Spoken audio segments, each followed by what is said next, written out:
Oui, alors je m'appelle Hélène Cavalier, moi j'ai une formation de juriste, j'ai fait toutes mes études à Aix-en-Provence et j'ai un magistère droit des affaires, fiscalité et comptabilité.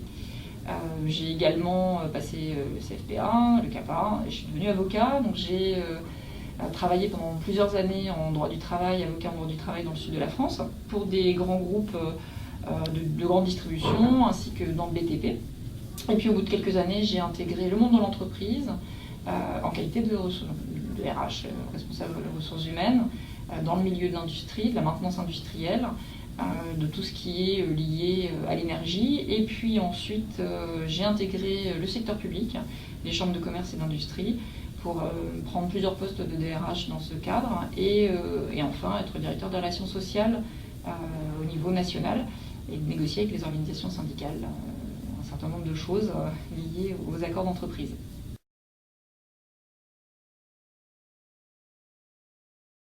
Alors, ce qui est enseigné dans ma matière, c'est le management des organisations. C'est un vaste domaine, mais en l'occurrence, naturellement, on commence par la théorie qu'on a en général déjà vue au lycée et puis plusieurs fois dans son cursus, mais là, on l'approfondit réellement. Et puis, on fait le lien entre cette théorie et la pratique, c'est-à-dire comment ça se traduit en entreprise, comment on peut identifier tout ce qu'on a vu et appris en management des organisations dans la vie quotidienne des entreprises. Et dans ce cadre, on va vraiment plus loin en fait sur la compréhension de l'entreprise et des structures.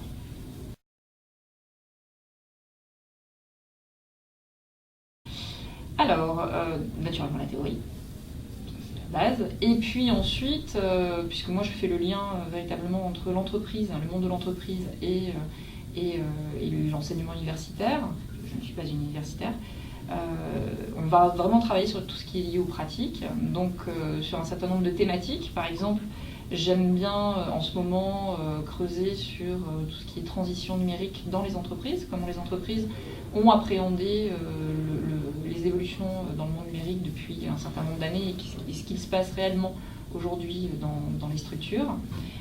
J'aime bien aussi faire travailler sur tout ce qui est lié à l'encadrement et au management. Donc là, on a véritablement un focus sur ce qu'est un cadre et ce qu'est un manager. Et puis, quand on a le temps, on fait aussi un travail sur la gestion de crise, ce qui arrive de manière régulière maintenant.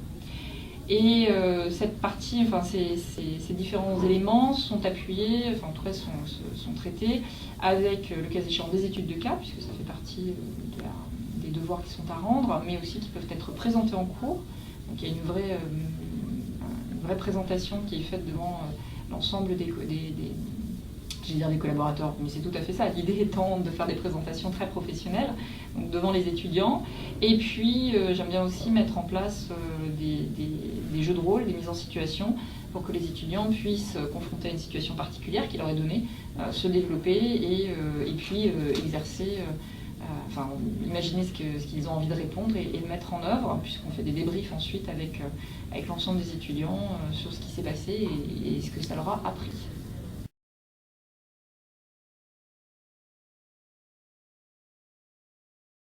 Alors, on est vraiment dans des compétences professionnelles, c'est-à-dire des choses qui peuvent être utilisées immédiatement en entreprise. Il y a différents axes.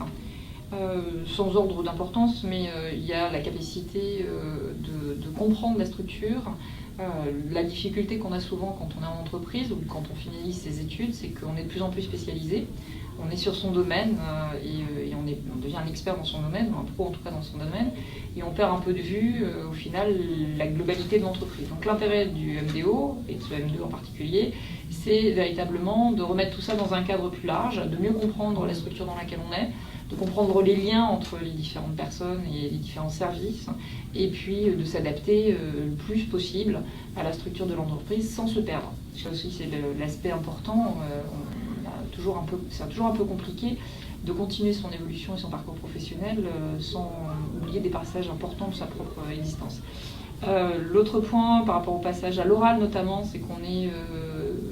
l'objectif, c'est que vous puissiez véritablement vous mettre en situation dans un cadre, notamment pour les études de cas quand vous les présentez, c'est de pouvoir présenter quelque chose de professionnel, de bien conçu, à destination d'autres professionnels, avec un niveau d'exigence quand même assez important, sachant que vous devriez être capable de présenter ce type d'études ou de synthèse à des comités de direction ou des comités exécutifs. Donc c'est là où c'est intéressant véritablement de voir quel est le niveau auquel vous pouvez, que vous pouvez atteindre dans ce cadre-là.